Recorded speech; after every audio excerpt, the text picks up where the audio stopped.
This video contains disturbing, sensitive, and controversial themes, plus spoilers throughout. It is said that at any given time in the United States, there are between 25 and 50 active serial killers. 2007's The Poughkeepsie Tapes shows us the levels of carnage that can be achieved by just one of them. Though this film is a pseudo-documentary, pitching itself as a true story, but being a work of fiction, I believe that the nightmare fuel in this film comes from how plausible it is and how macabre. Before I jump in, please consider checking the links below to our upcoming project, The Horror Exchange. But for now, let's talk about why The Poughkeepsie Tapes is nightmare fuel. Firstly, I'll say that generally I'm not a fan of the found footage genre, though there are some exceptions which I think are excellent and wouldn't work in any other genre format, such as Grave Encounters, Wreck, and the Creep movies. The Poughkeepsie Tapes doesn't rely solely on found footage though. It weaves itself with the documentary style, giving us interviews and voiceovers from people who were involved in this film's hunt for its serial killer, Edward Carver, aka the Water Street Butcher. Though the Water Street Butcher is a work of fiction, the strength of this film in the fear department to me is that it presents an example to the audience of things that have happened, will happen, and could very well be happening right now. The Butcher pulls no punches, nor does the way this film revealed his actions. At a sleek hour and 20-minute runtime, not only is it around the same length as a real true crime documentary, but it allows the grittiness to be grasped at without delay, launching you into the nightmare of its creation. The Butcher's first kill sets the tone for just how sick and twisted he is, but also how limitless he feels as an entity. His first victim is a little girl sitting on the front lawn of her house in a quiet, friendly neighborhood in broad daylight. There's no shrouded in darkness effect here, no worries about being seen or being in a place that is too secure. From the girl's point of view, she's in her safe space, just playing with dolls in her garden on a lovely, peaceful, sunny day. And yet, the Butcher is still able to bludgeon her head with a blunt object, rape her, and murder her. An 8-year-old girl, innocent and harmless, in a safe space. But the Butcher breaks through that barrier, and with his very first victim, shows just the monster he is capable of being. If he can harm, abuse, and kill a little girl, what can't he do? Right away, we know he hasn't got a threshold, and that things can only get worse. A large portion of the film is seeing the Butcher pursue and take out further victims by various means, constantly getting better in his methods. That in itself is disturbing, the idea that he had so many victims that he was able to improve himself over time based on experience. The most disturbing to myself comes from his second incident, shortly after the murder of the little girl. He convinces a young couple to give him a ride, and ends up again causing head trauma in the man, and knocking the woman out with a chloroform-soaked cloth. Upon waking, the woman discovers that the killer has performed a C-section on her and placed the man's severed head inside her. The very thought of that occurring to somebody makes me sick to my stomach. It's like the Butcher is childlike, using body parts as interchangeable playthings just to see what would happen. Let's see if I can put his head in her womb without ever caring that it's two innocent people he's mangling to pull it off. It's all just a part of his messed up imagination. Throughout the film, we learn of multiple disturbing occurrences and a period of time where the Butcher targets and abducts prostitutes while pretending to be working as a police officer. This is such a big shift in his modus operandi, going from targeting children to couples to prostitutes, constantly changing his victims and his patterns. Later in the film, it's said that this threw the FBI's profilers off the scent. The Butcher is a smart killer, understanding the way he's viewed, and is able to alter his actions so that his profile becomes blurred, bouncing back and forth between one characteristic and its opposite, such as signs of high and low intelligence, being a suspected white and black male, and even the suspected age brackets shifting. He's like a chameleon, able to mask himself. In fact, masks play a huge part in not only the butcher's methodology, but of the film's iconography. There's the famous doll face seen in the film's poster, as well as in the thumbnail for this video. This mask is worn by victims in the film, where you can see the eyes behind the blank expression fill with tears and fright. When I first saw this mask and expression, it filled me with a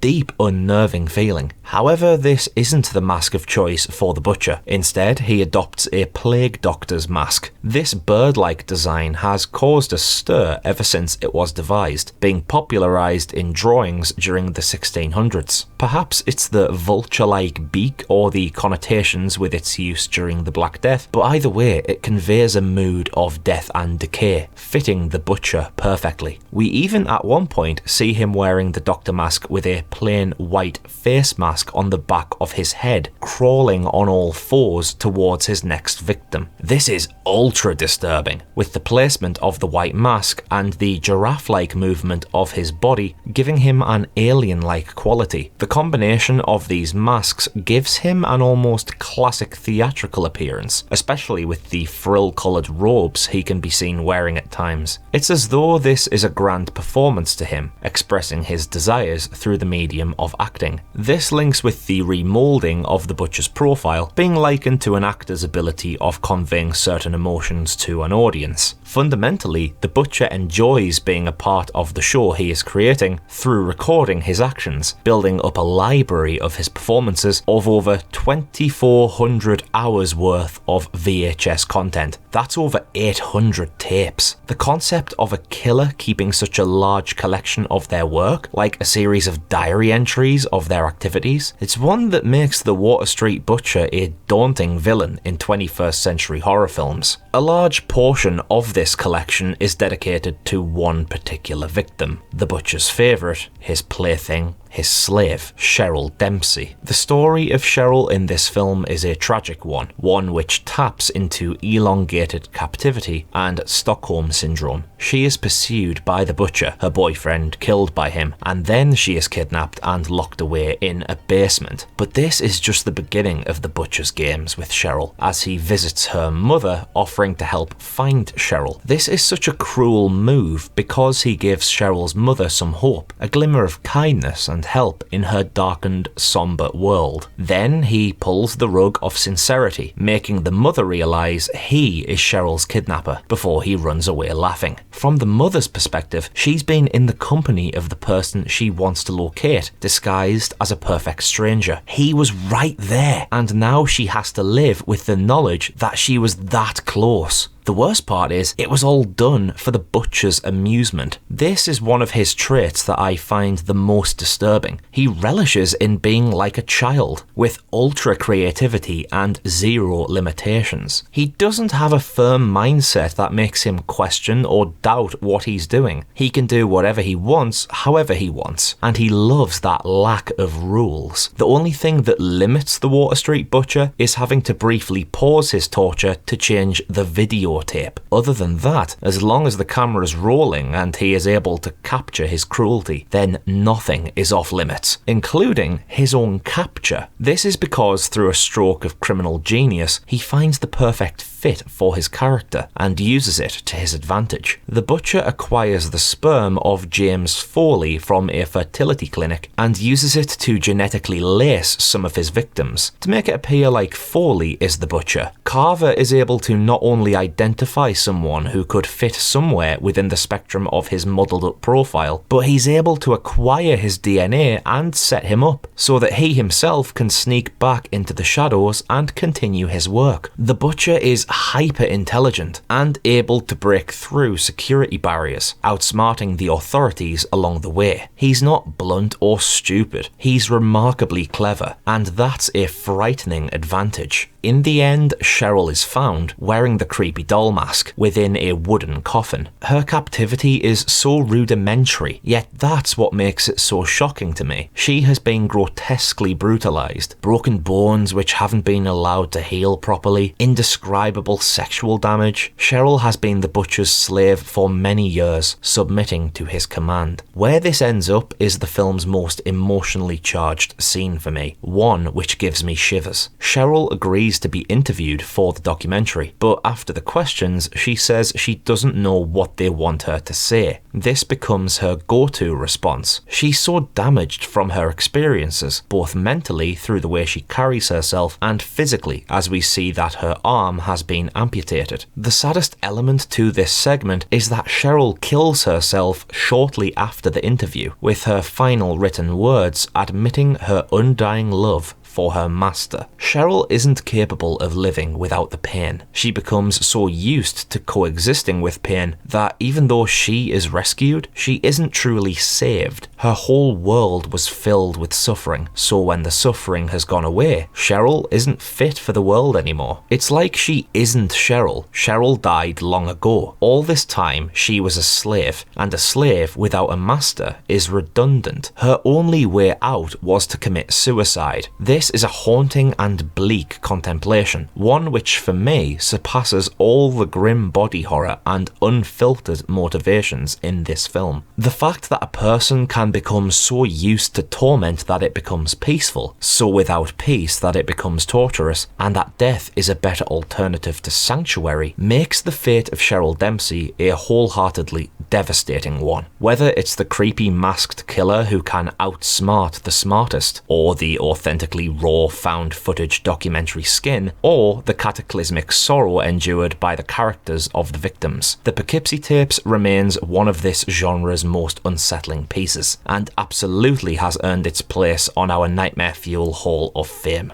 Do you agree with its placement? Let us know all your thoughts down in the comments below. I'm Connor from Unleash the Ghouls, and I shall be lurking in the shadows, waiting until next time with another dose of Nightmare Fuel.